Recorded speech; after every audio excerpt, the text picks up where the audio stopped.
Salam kerahiman. Hari ini 2 Maret. Kita akan bahas ya tentang belas kasih Tuhan. Diary nomor 764. Kita mulai dalam nama Bapa dan Putra dan Roh Kudus. Amin. 764 24 November. Hari ini aku menerima surat dari Pastor Sopocko. Dari surat itu aku tahu bahwa Allah sendirilah yang mengatur semua urusan. Sebagaimana Tuhan telah memulainya, demikianlah Ia akan melanjutkannya sampai selesai. Dan semakin besar kesulitan yang aku saksikan, semakin damailah hatiku.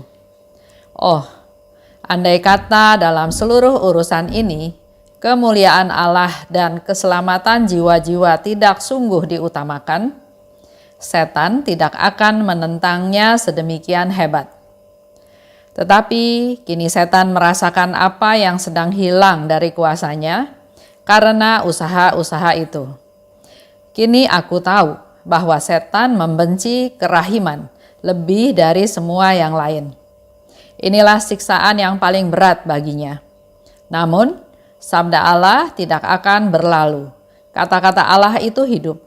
Kesulitan-kesulitan tidak akan menggagalkan karya-karya Allah, tetapi justru akan menunjukkan bahwa semua itu adalah karya Allah. Kejadiannya 24 November. Dia terima surat dari Pastor Sopocko. Surat dikirim oleh Pastor Sopocko atau tanggal surat itu adalah tanggal 21 November 1936. Di situ Pastor Sopocko bercerita tentang progres perkembangan dari pengembangan devosi kepada kerahiman ilahi ini. Tentang juga pendirian komunitas baru. Kita tahu semua ya, apa yang dialami oleh Suster Faustina diceritakan kepada Pastor Sopocko. Suster Faustina tetap ada di biara, tapi Pastor Sopocko ini seperti marketingnya Suster Faustina. Dia yang mempropagandakan, dia yang memperkenalkan, dia yang mencetak gambar, dia yang mencari pelukis, dia yang membuat leaflet-leaflet tentang devosi kepada kerahiman ilahi ini. Nah, dari surat itu, Suster Faustina bilang bahwa aku tahu Allah sendiri yang mengatur semua urusan. Karena buat Suster Faustina juga sesuatu yang nggak mungkin ya, permintaan Yesus itu supaya devosi ini menyebar ke seluruh dunia. Sedangkan dia hanya ada di tempat yang kecil, terpencil. Sehingga dia menyimpulkan bahwa Allah sendiri yang mengatur semua urusan. Tuhan telah memulainya, demikianlah Ia akan melanjutkan sampai selesai. Itu kita perlu ingat. Tuhan yang memulainya, maka semuanya akan selesai. Nggak akan stop di tengah jalan. Semakin besar kesulitan yang kusaksikan, semakin damai hatiku. Waktu dapat kata-kata ini, ada satu tanda tanya besar buat saya. Semakin besar kesulitan yang kusaksikan. Orang kalau lihat kesulitan yang semakin besar, harusnya hatinya semakin ciut ya. Semakin merasa tidak mampu. Tapi hari ini Suster Faustina justru sharing yang sebaliknya. Semakin besar kesulitan yang kusaksikan, semakin damai hatiku.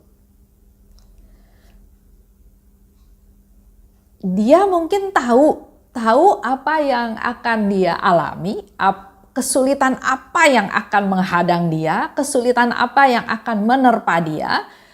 Dan karena dia tahu tentang kesulitan tersebut, maka dia menjadi damai.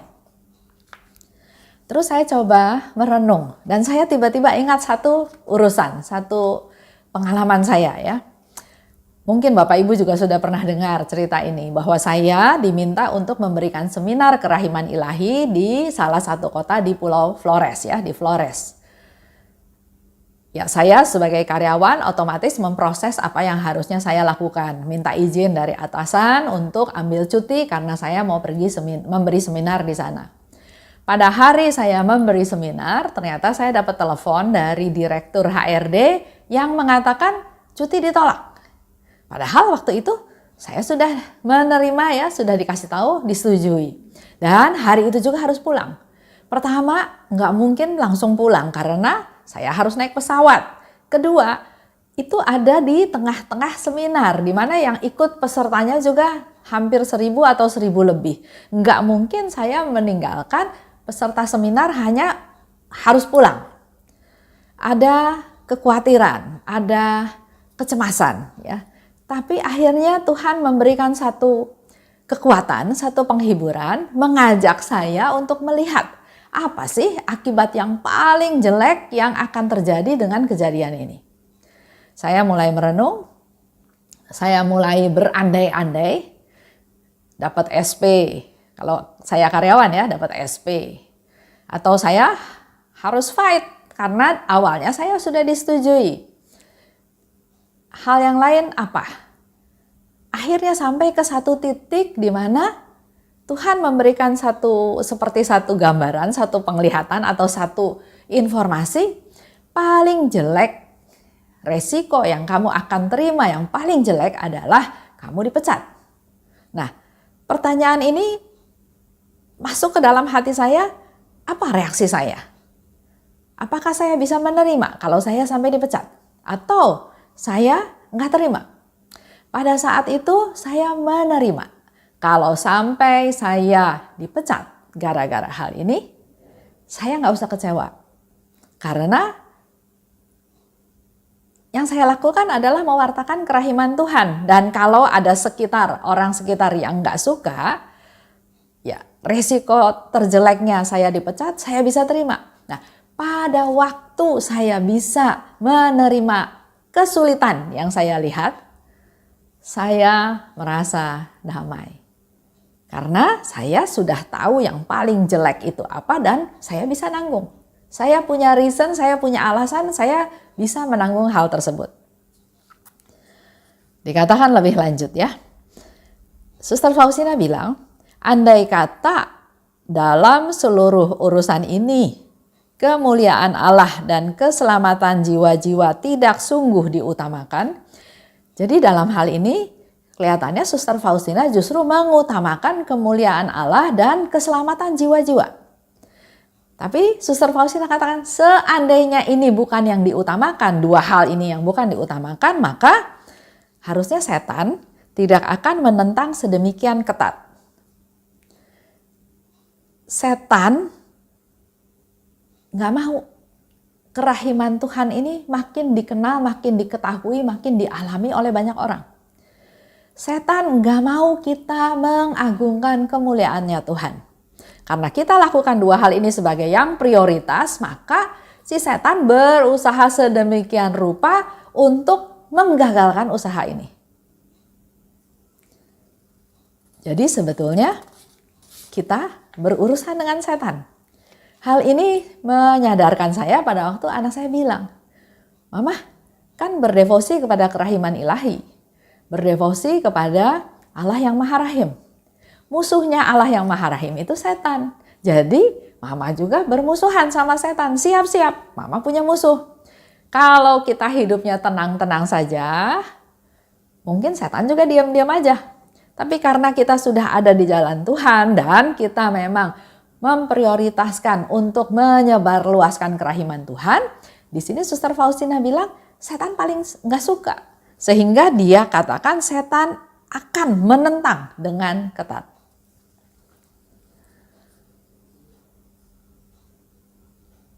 Nah, bagaimana respon kita? Ada salah satu teman ya yang mengatakan bahwa, aduh, kalau kayak gitu, saya nggak mau lah. Saya mau berdevosi kepada kerahiman ilahi hanya doa koronka aja.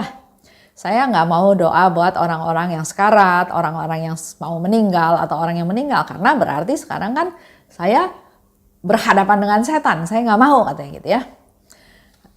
Ya, itu pilihan ya. Pilihan memang kita nggak bisa memaksa orang. Tapi pertanyaan lebih lanjutnya adalah kita harus membuka diri. Tuhan punya rencana terhadap hidup kita. Kalau Tuhan merencanakan kita untuk menjadi alatnya, untuk mewartakan kerahiman Tuhan, untuk berperang melawan jiwa-jiwa, kalau kita taat pada Tuhan, kita harus laksanakan. Bukan menghindar, bukan berhenti atau keluar dari pertempuran. Karena berarti kan kita tidak melaksanakan perintah Tuhan. Kita evaluasi lagi ya. Tuhan memanggil kita, Tuhan memilih kita, kewajiban kita adalah melaksanakan. Kalau enggak sanggup, minta kekuatan dari Tuhan. Tuhan pasti mampukan kita. Kita sekarang sedang berlomba memenangkan jiwa-jiwa karena itu yang menjadi targetnya Tuhan. Allah Bapa mengirim Yesus putranya ke dunia untuk menyelamatkan jiwa-jiwa manusia berdosa. Dan kita sebagai devosan kita tahu yang penting yang diutamakan oleh Tuhan itu adalah keselamatan jiwa-jiwa. Oleh sebab itu kita berlomba untuk memenangkan jiwa-jiwa tersebut, untuk melaksanakan rencana Tuhan, untuk keselamatan jiwa-jiwa tersebut. Dikatakan lebih lanjut oleh Suster Faustina, setan membenci kerahiman lebih dari semua yang lain. Kalau Bapak Ibu masih ingat, di salah satu diary juga dikatakan, setan bilang, kamu mau 1000 jiwa, saya kasih. Tapi jangan menyebarluaskan kerahiman. Karena kita ambil contoh aja satu ya.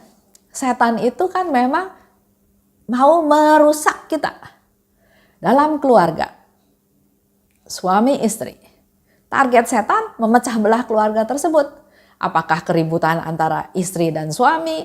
Apakah keributan antara mertua dan anak? Apakah keributan antara anak dan orang tua? Ada banyak hal yang setan bisa pakai untuk memecah belah keluarga. Kalau suami selingkuh, si istri bereaksi, saya dihianati, saya marah, saya dendam, saya mau balas, saya bunuh, saya selingkuh lagi, saya mau bercerai. Itu targetnya setan. Tapi kalau si istri ini dipenuhi dengan kerahiman Tuhan, tahu ajaran tentang Tuhan, tentang mengampuni, dia pakai rahmat pengampunan tersebut untuk mengampuni suaminya. Untuk berdoa untuk suaminya supaya bertobat. Untuk berdoa buat dia supaya dia punya kekuatan, kesabaran untuk menghadapi masalah yang sedang dihadapi tersebut. Nah, setan takut kalau kita kenal tentang kerahiman Tuhan dan kita memakai kerahiman Tuhan tersebut. Kalau setan kan takut kita kuat, kita menang. Sehingga dia menjadi yang gagal, yang kalah. Inilah yang perlu kita sadari. Jadi kalau terjadi keributan dalam keluarga, dalam relasi, dalam banyak hal, jangan 100% langsung menuduh orang itu jahat. Karena itu bisa ulahnya setan. Dengan memakai kelemahan orang itu, dengan memakai kelemahan kita, dia masuk. Oleh sebab itu saya selalu bilang ya, bahwa dalam pelayanan, suami istri itu sebaiknya seimbang. Jangan istri jauh tinggi ya, dengan segala aktivitasnya suaminya ketinggalan. Celahnya besar sekali untuk setan masuk. Tapi kalau si istri merendahkan diri, menurunkan aktivitasnya, bersama-sama maju dengan suaminya, walaupun tidak ada di tingkat yang tinggi, tapi seimbang, maka celahnya menjadi kecil untuk setan masuk. Itu yang saya pernah alami ya. Kalau celahnya besar, godaan bisa dari berbagai cara. Kembali lagi dikatakan setan membenci kerahiman lebih dari semua hal yang lain. Dan ini adalah siksaan yang paling berat baginya. Jadi kita diminta memang oleh Tuhan untuk selalu berjaga-jaga, selalu berdoa. Jangan lengah, jangan jatuh dalam pencobaan. Ingat, kesulitan-kesulitan tidak akan menggagalkan karya-karya Allah. Tapi justru akan menunjukkan bahwa semua itu adalah karya Allah. Contoh lagi ya, kalau ada permasalahan dan dengan mudah kita mengatasinya, mendapatkan solusinya, kadang-kadang kita nggak sadar bahwa itu karya Tuhan. Kita berpikir bahwa itu karya saya, itu hebatnya saya, itu cerdasnya saya, itu pencerahan yang saya bisa dapat. Orang lain belum tentu dapat. Tapi kalau kesulitannya besar dan kita tidak mampu mengatasinya, tapi akhirnya kita bisa membereskan masalah tersebut, maka itu menjadi satu bukti bahwa itu benar-benar karya Allah. Allah yang berkarya. Inilah karya Allah. Jadi hari ini kita diajak oleh Suster Faustina untuk lebih beriman bahwa dikatakan kalau Tuhan telah memulainya, maka Tuhan akan melanjutkannya sampai selesai. Dan kita renungkan bersama-sama, semakin besar penderitaan yang kusaksikan, semakin damai hatiku. Silahkan Bapak Ibu refleksi ke kehidupan kita masing-masing. Ada seberapa besar tantangan, penderitaan, kesusahan, kekhawatiran, atau kegagalan. Lihat dengan kacamata iman, serahkan pada Tuhan, minta damai sejahtera dari Tuhan.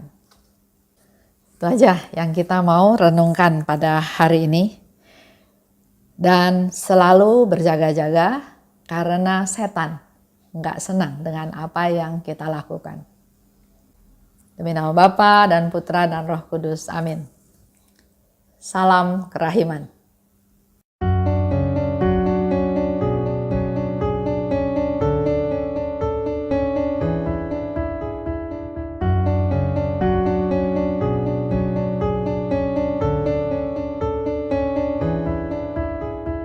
Mengapa engkau membiarkan banyak dosa dan kejahatan? Mengapa engkau tidak menghukumnya?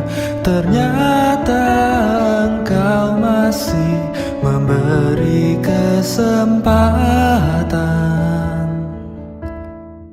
Dia memperpanjang masa kerahiman. Celakalah mereka yang tak menyadari. Tulis dan wartakan kerahimannya. Mohon rahmat bagi mereka yang berdosa. Ya Yesus, terima kasih atas semua kesempatan yang Engkau beri. Ya Yesus, ampunilah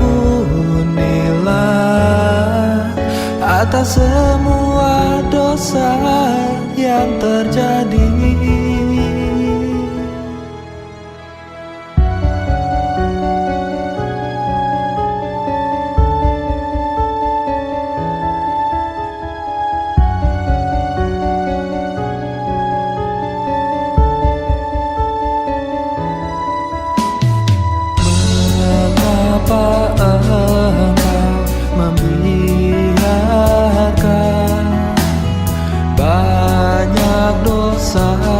Dan kejahatan,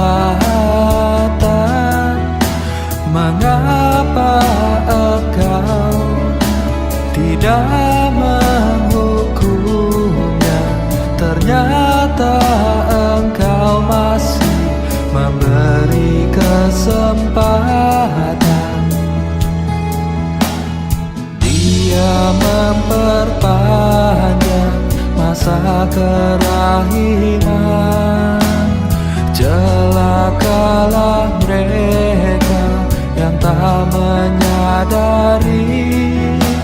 Tulis dan wartakan kerahimannya.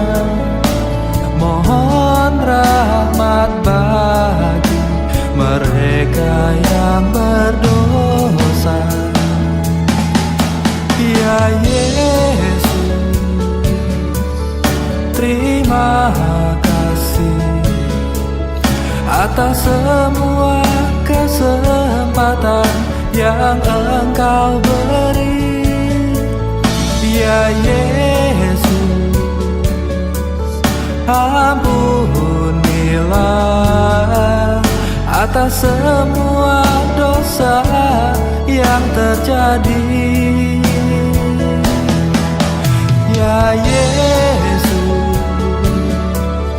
terima kasih atas semua kesempatan yang Engkau beri. Ya Yesus, ampunilah atas semua dosa yang terjadi.